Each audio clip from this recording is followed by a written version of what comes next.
Welcome to On the Record, Updates and Echoes, a podcast by the Pocahontas Record-Democrat. I'm Erin Summers. We're sponsored this month by Thees Feld Co. You'll hear from Grant again at the end of this episode, which will feature stories from Pomeroy. The Pocahontas City Council met last Monday and worked their way through a number of issues, including clarifying policies on late payments and unpaid bills. Read the story in this week's Record-Democrat. Pocahontas Community Hospital was recognized this summer for following the best guidelines for treatment for stroke patients. Read about what they did to earn the award in this week's paper. Are you looking for a spot to sit downtown? Seiler Appliance has cleaned up an empty lot on North Main Street and added benches and landscaping. It's a pocket park, a small bit of quiet where anyone is welcome to sit and have a moment of rest.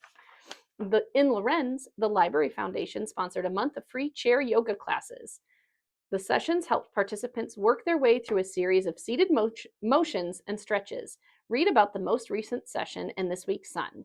And I will just throw in, I know that there was also, these classes were also offered at the Pocahontas Public Library, but I didn't make it to one of those. I did make it up to Lorenz. I'm hoping actually to get some pictures in Pocahontas if the program continues here. They were trying to decide last week and going to check with their own foundation to see if that would continue or not. So I didn't ignore it. I just only had time to make it to one, and it happened to be one of the days that it was in Lorenz.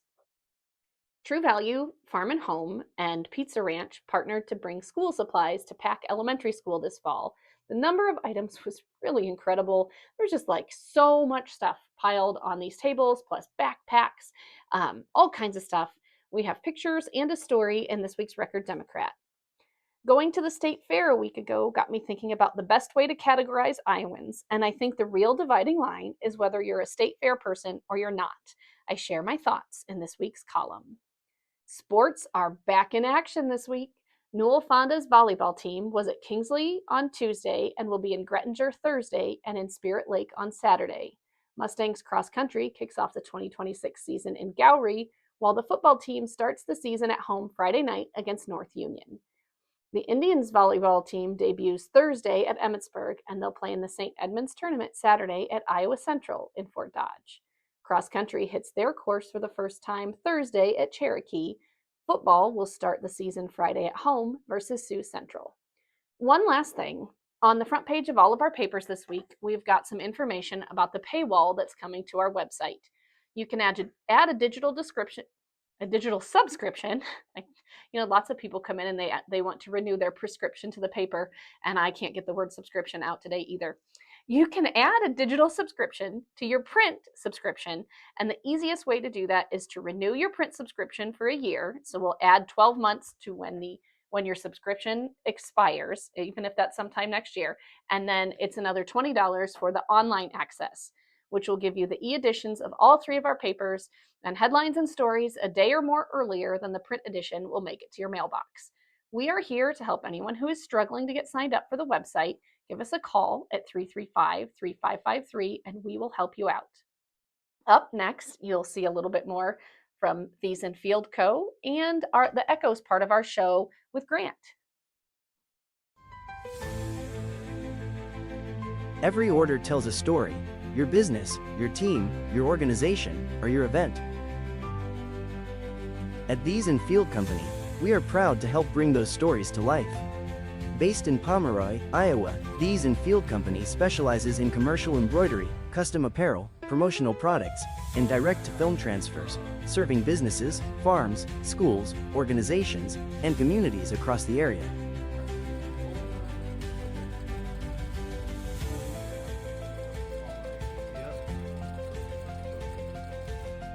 Formerly known as Top T, the name may be new, but the commitment remains the same: quality craftsmanship, honest service, and work you can be proud to put your name on.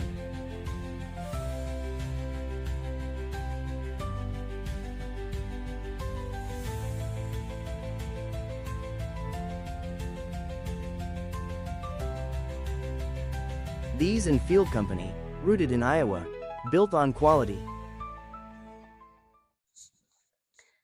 Welcome to the Echoes part of the show. I'm Erin Summers. This is Sandy Rutherford, and with us is Grant Theesfeld of Thees Feld Co., the August sponsor for our podcast. Thank you for being here with us, and I look forward to talking about some funny Pomeroy things that we found.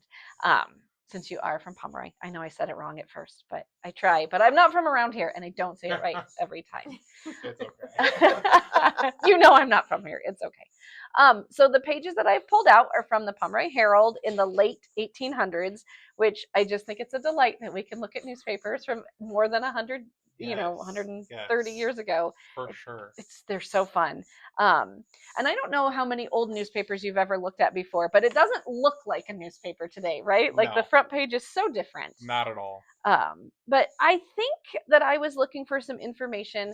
I actually pulled up a bunch of stuff about a year and a half ago about the Pomeroy School and the construction of all the schools that I wanted to run before demolition started. But I found so much information. I got really overwhelmed and never put it together. But while I was searching for that, I can't help but look at the pages as they come up.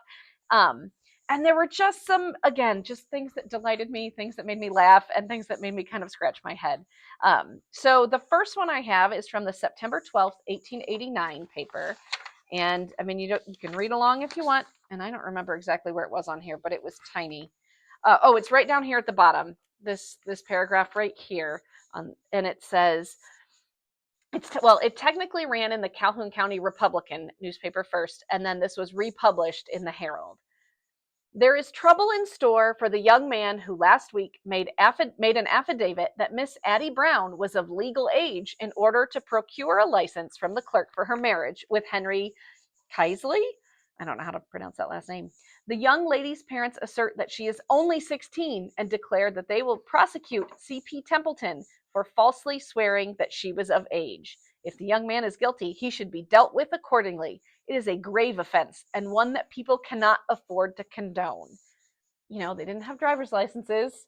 You probably weren't carrying your birth certificate around. Someone just came in. I swear she's 18. Not great. But also, what was the appropriate punishment for, they're saying it's a grave offense. Like what would the punishment be for a false? Put him in the stockades and throw fruit at him. That'd be all right. I mean, honestly, I just kind of thought of, I'm like, what would that be? Probably a fine or maybe a weekend in jail or something. And then I was like, how do you fix the fact that a 16-year-old got married against her parents' wishes? It's done. Did they get divorced or what? Yeah. Do they want her to have that divorce on her record? Which is worse? What's a worse blemish? Being married at 16? Back then, could they get married with parental I would think so. At 16? I should have looked that up. I do not know, but I bet they could have. I don't know. So anyway, I just kind of thought that was wild that it's on the front page. Let's make sure everybody knows that she illegally got married. That won't hurt her reputation at all. Right? So, but the real reason that I really pulled these particular pages up to use today are the snark about Fort Dodge that we found. And just the thought of little bitty Pomeroy snarking at Fort Dodge, which was not huge at the time, as we will see later, but was, 10 times bigger than Pomeroy still. Yep. So the first bit is from June 6th, 1889. And let's see if I didn't really mark them on here, but I know it was somewhere right here again in the middle towards the bottom. The City Council of Fort Dodge has passed an ordinance allowing cows to run at large on the streets of that antediluvian city. And I know that I wrote about this because I wrote a whole column about having to look up what antediluvian meant. And now I don't remember anyway. Still delightful. Well, we have known for a long time that the place, Fort Dodge, was dull, but we are surprised to know that the city council should think it dead enough to turn into a pasture. Such seems to be the case, though. One of our businessmen, who has about 30 head of cattle, thinks some of driving them down there for pasturage, provided, however, that the city dads will see that they are properly salted and watered. What kind of a cowboy council has Fort Dodge anyhow? A city of nearly 6,000 people, and the cows turned in the streets to destroy the trees, sidewalks, etc., and to pilfer the farmers' wagons, should any go to the town to trade. The citizens up there see to it that each of those who favored the turning of the cows loose should have a rattle box and a nursing bottle furnished them. Pomeroy does not propose to turn loose a lot of cows. We have better use for our streets. It's so funny, because we talk about founding fathers, so we've got to call them city dads. Like, we are making fun of them real hard. Oh, the snark. I The love snark. My question is, whose streets are in better shape these days? Pomeroy or Fort Dodge? That would be a tough call at the I'd moment. still say Pomeroy. Pomeroy? Pomeroy's redone a couple of They their have. streets. I know They they've have been some working nice on them. streets. So they feel very narrow compared to Pocahontas, but yeah, some Pocahontas of has them are pretty very nice wide streets, though. It really does. Yeah. I give Pomeroy You give some Pomeroy. credit. They Yeah, got- All I right. think Pomeroy's a lot better. Okay. They got some good streets. And no cows wandering No. them still. No. Well, unless, one gets out, but Well, I I mean, that's mean- going to happen anywhere around here. I had donkeys roaming around Pomeroy one time. How did that come to happen? Well, my mom lived right south of Pomeroy, and the donkeys got out. 6:30 in the morning, there's donkeys just roaming around. Were they Pomeroy. hard to catch? Were they being evasive, or when you went to get Only them? one of them was. That's fantastic. Well, I I'm love that. Well, I'm glad you got them. So then, about 2 weeks later, you can tell that the editor couldn't let go of this thing. So then, that's the third page that we have here, June 20th, and let's see if I can find where this was. Right here, Yeah, where it starts with Cowtown, and then in parentheses Fort Dodge. We're just gonna keep going. funny. Keep it going. Is going to celebrate the 4th. Ladies who go there to spend the 4th should be careful not to wear red jerseys or carry red parasols. Like, that paragraph is all by itself on this Yes. page. It's Yes. just purely to make fun of Fort Dodge. It is just there to be snarky. So what I thought was interesting is actually when you keep going down that column, they have nice things to say about people from Fort Dodge. The editor does. So Professor Kenyon was, quote, a very pleasant gentleman to talk with. The editor must have sat down with this professor who was in town for something. And then Sisters Emma and Hannah Haler returned to Fort Dodge that week. During their stay in Pomeroy, they have made many friends, and as educators, they are hard to beat. So we had some good teachers from Fort Dodge. Finally, a local couple was moving to Fort Dodge. They leave many friends here who wish them success and regret to lose them from our midst. Not a word about them being from or moving to a cow town. So then just unlike the random nature of what advertising and things look like in the newspaper at the time. Which one was this? This is, I said right hand, but I actually meant left hand. So over here where it says city restaurants. And it's just really quite the description under there. Pure spices, tea, coffee, kerosene and gasoline, cheap for cash. And I'm like, why are we getting kerosene and gasoline at our restaurant? Like, that doesn't sound great to me. And then they've got a full line of candies and crackers, also a full line of temperance drinks. Try the new drink, milk shake. Oysters and ice cream in season. And I got to tell you, I misread that line at first and thought it said oyster ice cream and was like super duper grossed out. I thought it did too. It just still feels like things that shouldn't go together. No. And I wish I should have looked up, the origins of milkshakes, but it's a temperance drink. It's an alcohol-free drink.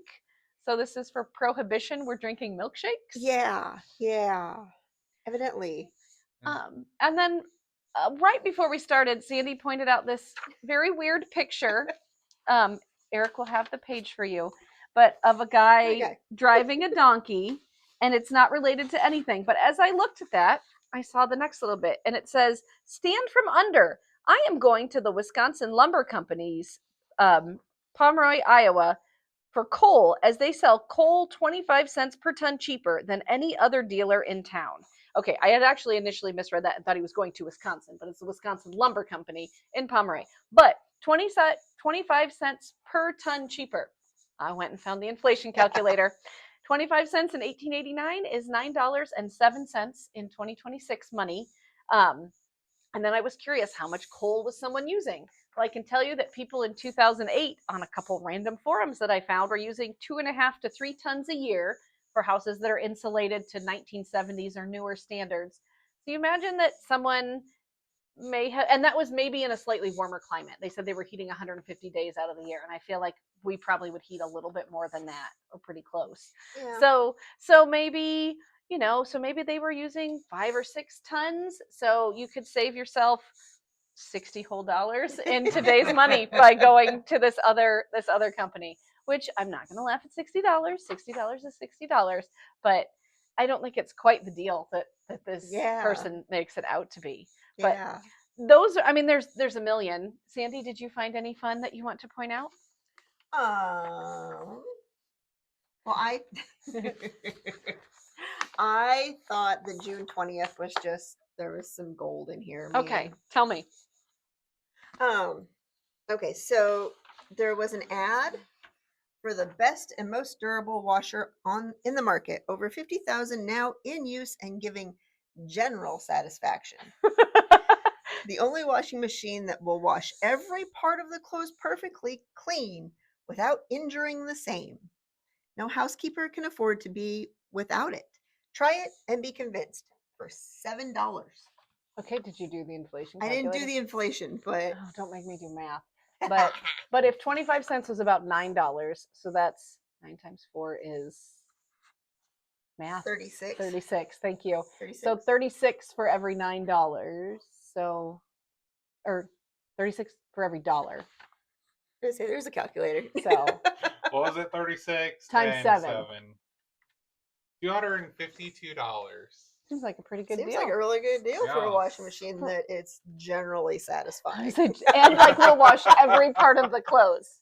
Like what I want to know what was a washing machine that didn't wash every part of the clothes. How does that work? And then by this above the Fort Dodge thing, there was 2 of the things I found. One says some people should go off in some secluded spot and hate themselves to death. They are mean enough to do the job in first-class style. Wow, that's rough. I just read these and think, who was he so mad at? Yeah. It doesn't say who should do it, but there's somebody out there. This guy thought was horrible and mean. Yeah, absolutely. I'm nosy enough. I want a name. Like, put a name in there. Right? You got beef with. You do think, though, in a town of this size at that time, they knew. Yeah. They knew. They knew. Yeah. Everybody in town knew. So. And then the large paper mill at Rockford, Iowa, was destroyed by fire last Sunday. It had only been in operation for 2 days. Oh, wow. Something was not built to spec. Yeah. Yeah, they lost $15,000 and only had $4,000 worth of insurance. Ooh, that's rough. So, yeah. Now, I'm going to keep going if everybody's okay with that. Yeah, absolutely. On the September 12th, above the one where you read about Miss Addie Brown, is this paragraph that says, a man perfectly nude except belt from which hung a sword at one side and a pistol at the other frightened people throughout Crawford County in the vicinity of both Manila and Vail last week. It was probably a Crawford County editor on a summer vacation tour, although the announcement has been made that the man was an escaped lunatic. It's not a sight to see. Somebody run around naked with a sword and a belt. Yikes. And never miss an opportunity to poke at some editor you don't like, too. Right? They had beef, man. They had beef a lot with those other newspaper editors. I liked when the newspapers went at each other. And then I have like 3 other little things here. So Reverend Calloway of Rockwell City held a quarterly meeting last Sunday. His Sunday sermon was pronounced fine by all who heard it. Wow, that is very detailed. Just fine. It was fine. So evidently he was disappointed. And then buffalo fish weighing 25 pounds was caught at Hellslaw last week. Several weighing 10 or 12 pounds were also caught. Low water had forced them into a small pool of water and they were caught with pitchforks. Wow. So we're just going to go out there and just stab the fish. Hey, if it works, it works. To say. That's one way to catch them. Yep. And as, advertising person here, sort of. I only do the ads, I don't sell them. But Mary had a little lamb, Its fleece was white as snow. It strayed away one summer's day where lambs should never go. Then Mary sat down and tears streamed from her pretty eyes. She never found her lamb because she did not advertise. That's great. And then it goes on about her brother has a business, and then he says, "How is it, sister, that these other merchants here sell all the goods and pay their bills and thrive from year to year?" Remembering her own bad luck, the little maid replies, "Those other fellows get there, John, because they advertise." Oh, that's great. And I just thought, to sit and make up a little Mary Had a Little Lamb rhyme just to pay. Mm-hmm. Yeah. Or do you wonder if he stole it from some other newspaper? Yeah, I mean, it's very cute. It is very cute. Do you want to make a house ad? I mean, all right, Grant, did you find any? I think you had found one that caught your attention. There is one. Okay. It is June 6th. Okay. It's just the way that it's worded. Hotel for sale. I will sell the Pomeroy house on the right party. Cheap and on easy terms, or we'll trade for real estate. Like, what type of sale ad is that? It doesn't tell you how big it is or how much it's costs. Yeah. It's like, is it make me an offer? I'm ready to get out of this. Give me some land. Give me some land. Yeah. But also, Pomeroy had a hotel. Yeah. I bet everybody had a hotel at one point. Yeah. But the other thing that stood out to me is all the different businesses. Yeah. Being a business owner in Pomeroy, all the different businesses that Pomeroy had. So you have the bank, the restaurant, wagon maker, nice, general blacksmith, city jewelry store. There's the millinery. Furniture, millinery, furniture, musical instruments, picture frames, meat market, plus and this a hotel. Yeah, that's for sale. Yeah. Wonder if it ever got sold, because on the 20th, it was still in there for sale. That's a great question. I wonder. Now I'm kind of curious to look it up and see if we can find anything about it. But yeah. The other one. Oh no, it was. I think it was in Havelock when I did a story about some stuff in Havelock where they were willing to trade some of their dry goods if you would bring in eggs. I saw cash for butter and eggs. So like they would just buy stuff. As the farm have extra, you can sell it to the store in town and then it gets sold, which I thought was really. I mean, it's just so much business happening. You couldn't easily go to that stinky cow town, Fort Dodge. Didn't want to. It was all covered with cows. Yeah, seriously, they might steal your stuff out of the wagon if you go. Just read the newspaper; they'll tell you. There was just so much stuff going on. There was that lumber company. I see that coming up again. A lot of stuff about coal. There's a lot of stuff about coal in the paper, even for June. Like, I got to get ready for October. Yep. But yeah, so that's what we've got from Pomeroy this week. Thank you again, Grant, for indulging us and coming on the show. And thank you guys for listening. Have a great week.